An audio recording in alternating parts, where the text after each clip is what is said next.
What's up, everybody, and welcome to episode 2, season 2, Views from the Struggle podcast. That should be episode 15 in total if you're keeping track. I'm your host, Otis Brown Jr. So happy to be back doing this, and there's plenty of stuff for us to get into, but before we do, it's a number of things that I just want to do for this little intro piece I do every week. Actually, first and foremost, I am sitting in my car recording, so if you hear anything in the background, it is what it is. Had to go out and do laundry, so I figured I'd knock this out while I'm doing that. Kill two birds with one stone. Alright, so first, I want to mention again my nonprofit, Views from the Struggle, Inc. I think I did that last week, and what we're doing at the moment, which is taking applications for our annual college scholarship for high school seniors. If you know a local senior that could use the extra $500 towards the expenses, books, all that stuff. We know college is crazy expensive nowadays. Please tell them to apply. You can email otisb@viewsfromthestruggle.com for the application. Also, we can always use donations. That helps us to keep doing what we're doing. We'd love to be able to give out 2 scholarships this year. At the present, we can only afford to give out 1. The donations might enable us to be able to do that, but we definitely would need your help if we're going to get that done. So please, if you can't help, to donate, you could go on the nonprofit page of the viewsfromthestruggle.com website, and you'll see the PayPal link up there, as well as our P.O. box if you want to make a donation. We thank you in advance for that, and I'm sure the students will as well. Excuse my cough, I'm still not 100%. So I used to do a question of the week in season 1, and I forgot to mention it last week, but I did post it on Facebook. The question should have been, who did y'all think will win out of the Nelly and Ludacris in the Verzuz battle? We discussed Verzuz last week. By the time I ended up posting it on Facebook, it was after the battle, so the question I posed was, who actually won for the people that watched it? Now, going into this, and I think I said it on the last pod, I had Luda winning pretty easily. I just didn't think Nelly, even though he has certified bangers, could go a full 20 rounds with Luda. Other people thought he could. Shout out to my guy Tills, who was sadly mistaken taking Nelly. After watching it, I felt like I was proven correct. And the Facebook responses seemed to back me up. Nelly was in trouble from the beginning. One commenter on the Facebook said, Nelly's Wi-Fi connection was trash. Luda played more bangers, and he had like 5 outfit changes. He won it hands down. End quote. I think that pretty much sums it up. Luda ain't come to play. I'll leave it at that. And none of this is a diss to Nelly. He's a legend in his own right, undoubtedly. Shout out to him for his dope career so far, and for whatever he might have in the future, and for even taking on the challenge. He had to have known it was an uphill battle. I just think the matchup wasn't particularly good for him. But there's plenty of people that from that same era, that he could definitely beat. Moving on, I said I would add to the Ahmaud Arbery story from last week if I needed to. And I think I definitely need to, not because I made a mistake like I mentioned before, but because more footage of people walking into that building under construction have surfaced. One thing many of the people that tried to justify his killing said was that he was trespassing on the property of that building that was under construction, making him more suspicious, or whatever word they decided to use. But I watched video of other people walking in and out while nobody was there, and yet they weren't deemed suspicious. They just had a normal level of curiosity, exactly like Ahmaud. It's pretty ridiculous. It's shameful, the differences in how people are perceived. I saw a comment on Twitter that said, I stopped watching videos of black people being murdered several years ago. I realized it was causing me grief because I was reliving trauma every time I watched. End quote. I definitely felt that. I definitely can relate to that. But moving on, let's get into what happened last week. The first thing I want to touch on is the NFL. I have such mixed feelings towards the NFL. I love watching the product. I watch faithfully. I'm not gonna lie to you. But I hate the way they did Kaepernick, and I hate the way minority coaches don't seem to get the opportunities they deserve. Hold on a second. Let me put my phone on silence. You don't gotta keep hearing that. Do not disturb. Here we go. All right. Where was I? Last week I was reading a story that the NFL basically wanted to incentivize hiring more minority coaches. Cool. It was proposed that more minority head coaches, coaching candidates, I should say, would need to be interviewed for open positions, and I believe that it said at least one minority would need to be interviewed for coordinator positions. On top of that, draft picks would be granted to teams that hired minority coaches. At the time of this recording, it's still kind of a developing story, and I don't know if any of this is actually going to go into effect. I think it was just a proposal, but even if the idea doesn't go through, it's just something that really got me thinking. I'm a pretty average football fan, I'd say. I know the game, but I don't know the X's and O's like guys that played or coached at a high level. So all I can go off is perception. I've seen black coordinators that have had huge success be labeled as, the next big thing of coaching, only for other jobs to be taken by coaches with maybe more experience but no success, or sometimes even coaches out of college who have no track record in the league at all. We've seen a few coaches jump to the league, definitely at least one this year. I think there might have been one or two in the past few years as well. I don't know if they have background in the NFL, not that I know of, but maybe they do. I could be wrong. But anyway, I can probably name in my years of watching football like 10 black coaches off the top of my head. And that goes back to 97. So we're talking, my math is right, 23 years. Not to say that that's all there have been. There's been, black head coaches, but that's all I can remember. And regardless of even if it's 4 or 5 more, that's still such a small percentage that is crazy, especially in comparison to the percentage of black players that they have in the league. To my knowledge, there are only 2 black head coaches going into 2020. Mike Tomlin in Pittsburgh, I know he's been there for a while, got a Super Bowl, and Anthony Lynn with the Chargers. If I'm wrong, if there's another one, let me know. There may also be 2 or 3 head coaches of Hispanic descent. I know Ron Rivera with Washington, used to be with Carolina. He immediately comes to mind. Very good coach. Nonetheless, it's a super small percentage, and adding the draft picks for taking minority coaches seems like a bribe, kind of, instead of organizations just wanting to do the right thing and to take the best coach available. The NFL, unfortunately, reflects life in America as a whole, if you know what I mean. Like, in many areas of life, it reflects it. A minority has to, be twice as good as their white counterpart to have an opportunity at the same position, and that's just something that has to change. The other thing I wanted to discuss before getting into our main topic is a combination of Barack Obama stories. Actually, even before that, my wife and I watched Michelle Obama's documentary Becoming a couple nights ago, and it was phenomenal. It was very interesting to see her story overall. Even though she was out front a lot as First Lady, we still never knew all that much about her. At least I didn't, I should say. And this doc gave me a little more insight into her as a person and the struggles and triumphs of, being First Lady and all that comes with that, as well as campaigning to get there and her and President Obama's early relationship. I know there was a movie out at some point, a couple years ago maybe, about them, and I'm not sure.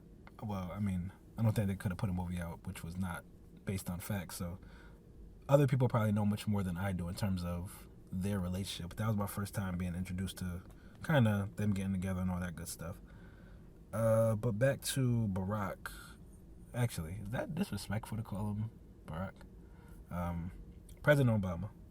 My apologies. A few days ago, President Obama gave a commencement speech to the graduating class of 2020. Definitely something we needed, and those graduates definitely needed, given the state of the country. Now, admittedly, I didn't watch the speech. Not gonna lie.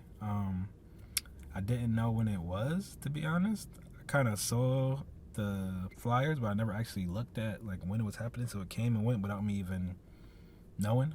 That's no excuse. That's just facts. But I did skim the transcript, and also watch some commentary from the networks on it. And I just wanted to highlight maybe a quote or two from it. He said a lot of very encouraging and enlightening things, as he always does, with such grace and poise, the same grace and poise he had for 8 years in office, and even before that. But he also said, quote, "Doing what feels good, what's convenient, what's easy, that's how little kids think. Unfortunately, a lot of so-called grown-ups, including some with fancy titles and important jobs, still think that way, which is why things are so screwed up," end quote. Now, I got that off of the transcript that was posted on on a very reputable site. So if anything is incorrect in there, I apologize, but I trust that site, so I would assume it's correct. If it's wrong, please tell me, and I will correct it next week. So about that, number one, that's super real, because, I mean, we all know well, I won't say we all, because there's some people that are still drinking the Kool-Aid, but most of us know that what the situation is and why the situation is what it is. And two, it's not that often that we've seen President Obama take jabs at his predecessor. I don't even know if jabs is a good word. It's facts. And predecessor, I don't know. It seems like saying predecessor is giving Trump a little too much respect, because it's a major jump from Obama to Trump, but whatever. Sorry, phone's ringing. So I'm glad he said it. We are in the mess we're in now because of the guy he didn't say by name, who was Trump, who has, for literally the duration of this pandemic, thought about his own interests before the country's, about not letting people off a ship so his numbers wouldn't look as bad, going against the CDC and his own advisors when they pushed back against his, ridiculous claims about the severity of the situation or how long it might last. Shout out to Fauci as a aside. We have a good laugh at some of his antics in the group chat like once a week. He's funny. But on the heels of that, the other day I get on Twitter and see that Obamagate is trending. I have no idea what that is. And even after watching, listening, I know what it is, but it don't make sense. But anyway, a lot of people say Trump isn't smart. He is and he isn't. So I agree to a certain extent. He isn't in the sense of just like basic smarts, common sense, etc. But he is a master manipulator, and that takes some smarts, To bring Obama back up in the midst of this horrid handling of the pandemic, because a few documents came out that don't prove Obama did anything wrong, falls right into his playbook of, his go-to strategies. Shoot, he blamed the country being in this position with COVID on Obama in a number of ways. It's remarkable how he can always circle back, and his followers will circle back right with him and believe it. And the funniest thing to me was watching a reporter ask Trump what the crime President Obama actually committed was, and him responding that everybody knows what it is. That's like, to me, the angry wife, or let me say angry spouse, let me not be one way or another, saying, you asking them what you did wrong, and they're like, you know what you did wrong, or you should know what you did wrong, and never actually telling you, and you don't know. In this case, we don't know. America does not know when Obama actually did wrong. And I would love for Trump to actually explain it to us. So what I really want to have some discussion about today is how so many churches, black churches in particular, have handled this pandemic. It's something that's important to me because most people who listen know that I'm I've been in the church for a long time, and it's just something that's important to me because I see so much stuff that goes on that doesn't make any sense. This being part of it. But we'll get into it even more. I want to focus on, like I said, the black church, not because they're doing anything better or worse, but because I grew up there and I'm just familiar with how they operate and what the mindset often is. I also know that this pandemic has affected many black communities very differently than it has affected many white communities. So we can't do everything, that they do and handle things the way that they handle them. Actually, before I get into any of that, this is a good time for me to plug my documentary, since that too is about the church. Please go check out the documentary Generation Y. The link is on the website. The trailer's on Facebook, Twitter, and the website, or you can go get the full link from me by emailing otisb@viewsfromthestruggle.com. The doc is about why so many millennials are leaving the church, and a number of individuals in the doc speak about their church hurt and just a number of other things that led them away. And I kind of try to outline how we can get us back, us meaning millennials, since I fall in that category, and I've just seen so many people around my age just completely give up on the church due to the church's own hangups in most cases. Anywho, check that out. But back to COVID, ever since it began being taken seriously in America, there is one phrase that we've heard nonstop: social distancing, social distancing, social distancing. People haven't got fed up with staying home, at least in my area, until like recently. But prior to that, most people didn't want to even be around other folks that much. They went to the grocery store or wherever else if they had to. But we weren't just going out just because. You might have went out more than that if you were like an essential worker, etc., blah, blah, blah. But there were very few reasons to go out. But even in that, there was one group of people that I continued to see congregating in large groups on social media over and over again, and that was black people in churches. I saw black people worshiping in large groups in the closest of quarters. No masks, no gloves, no nothing.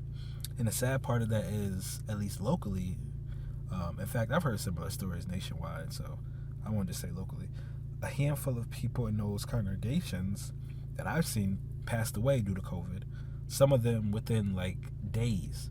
Now, can we say it had to be because of being in the church? No, but the chances aren't low that that's the reason.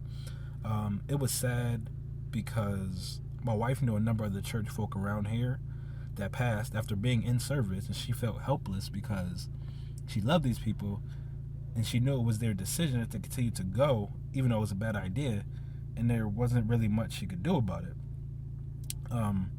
So I had to ask myself, why were people unwilling to go so many other places, but they just had to go to church? There's two main reasons that I found coming from these people.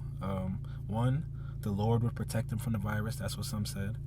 I'm always baffled by people that make claims like this. I don't want to turn this into like a convo about beliefs, but my Bible tells me not to put God to the test. From my perspective, not taking any precautions and just praying God keeps you safe is putting him to the test. Why can't you praise God from your home like the rest of us until things clear up? But we'll get back to that. The other common idea was that the virus wasn't real.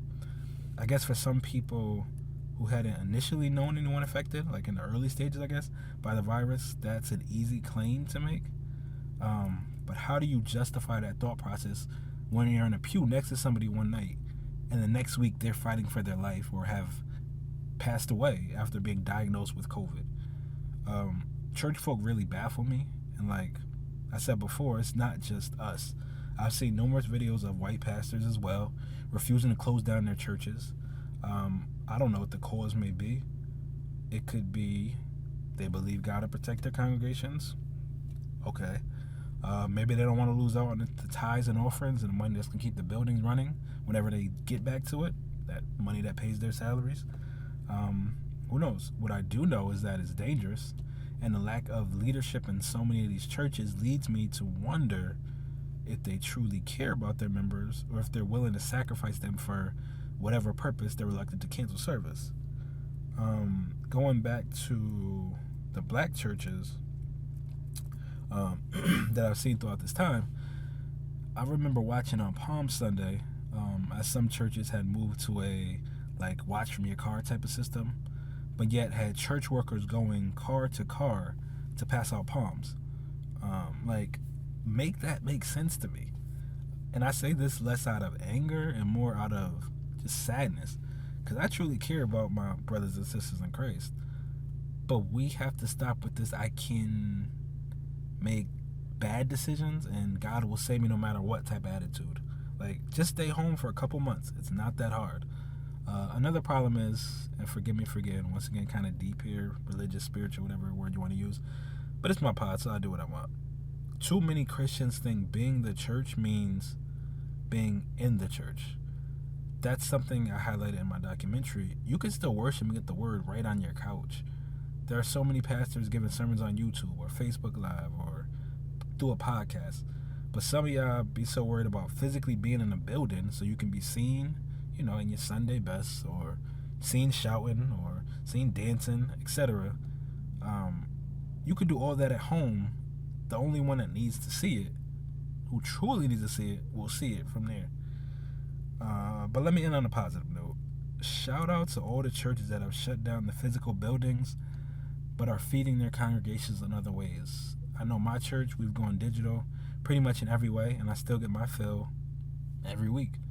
Facebook Live on Sunday for the sermon, Zoom Bible study on Wednesday, where we watch and interact with the pastor as he he teaches.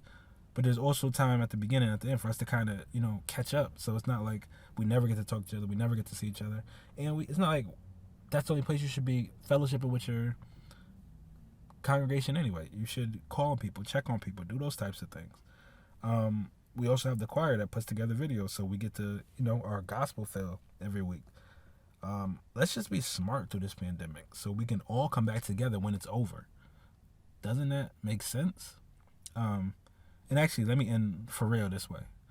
In the same vein, I ended up on Kev on Stage Facebook page. I love Kev on Stage. He entertains me all the time. And he was putting his comedic commentary, if you will, on the pastor's remarks. Long story short, the pastor, I believe from Chicago, said, "We ain't opening, so it's no need to ask. We'll open back up when the governor's mansions and places like that open back up." That's a paraphrase, but you get the picture. We'll know when it's really safe by the people in power being willing to put themselves out there for real. So pay attention. Like, when it's safe, we'll know it's safe to go back out. Until then, let's be smart. I think that's all I have to say on that. So thanks for tuning in once again. That's the episode. Second episode, season 2. Comments, questions, hit me up at OtisB. viewsfromthestruggle.com. Tune in next week. We'll have another great episode for you. Maybe we'll have a guest. We may not. I'm not sure. Also, go ahead and follow us. Views from the Struggle on Instagram, Facebook. Minor_majority at minor_majority on Twitter. I'm bugging. www.viewsfromthestruggle.com. That's where you can find everything that we're doing, nonprofit stuff, documentary stuff, everything we're involved in. Check out my books. Forgot to title my books. How Did We Get Here? Things We Don't Talk About. Lulu.com, Amazon, Barnes & Noble, all those places, anywhere you buy books. Podcasts can be found anywhere you find podcasts. iTunes, Spotify, all those places. And I think that covers it all. So I will talk to y'all next week. Please, please, please be safe. I'm out.